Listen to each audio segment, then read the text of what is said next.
ఉద్యోగాల సంక్షోభం అన్నటువంటిది ప్రపంచవ్యాప్తంగా ఉంది. ఎస్పెషల్లీ ఇప్పుడు అమెరికాలో మన వాళ్ళు ఇబ్బంది పడుతుండడం ఒక ఎత్తు అయితే, కొన్ని చోట్ల మనవాళ్ళు ఉద్యోగోపాధి అవకాశాలు పొందుతున్నారని ఆ దేశాల్లో మన వాళ్ళ పట్ల దుర్భాషలాడతా దుర్మార్గంగా ప్రవర్తిస్తున్న చూస్తున్నాం. ఆస్ట్రేలియాలో కావచ్చు, అలాగే ఏదైతే ఐర్లాండ్లో కావచ్చు, కెనడాలో కావచ్చు, ఇట్లాంటి సందర్భం. అయితే ఇప్పుడు జర్మనీలో ఇది క్రమంగా పెరుగుతోంది.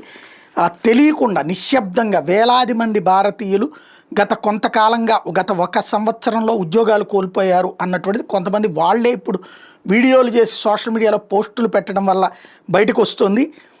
అది ఇక్కడ ఎవరికి అర్థం కానటువంటిది ఏంటంటే, ఒకటి మా స్థానికులకే ఉద్యోగం అన్నటువంటి నినాదం క్రమంగా పెరిగి పెద్దదవుతోంది. అది ఇండియన్స్ పట్లన దెబ్బతీసేటటువంటి సిస్టంలోకి వెళ్తుంది.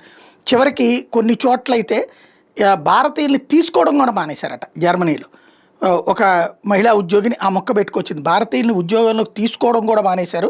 ఫుల్ టైం పొజిషన్స్లో కేవలం ఇప్పుడు ఏది దశాబ్ద కాలపు ఎక్స్పీరియన్స్ ఉన్న వాళ్ళని కూడా ఉద్యోగాలను తీసి వాళ్ళని కూడా ఇప్పుడు ఏదైతే ఎంట్రన్స్ కింద తీసుకునేటటువంటి తరహాలో వాడుతున్నారు. కానీ వీళ్ళు కూడా తప్పనిసరి పరిస్థితుల్లో సర్దుకుంటున్నారు అన్నటువంటి పాయింట్ చెప్పడంతో జర్మనీలో సిచ్యుయేషన్ ఈ విధంగా ఉంది అన్నటువంటిది ఇప్పుడు ప్రపంచానికి అర్థమవుతుంది.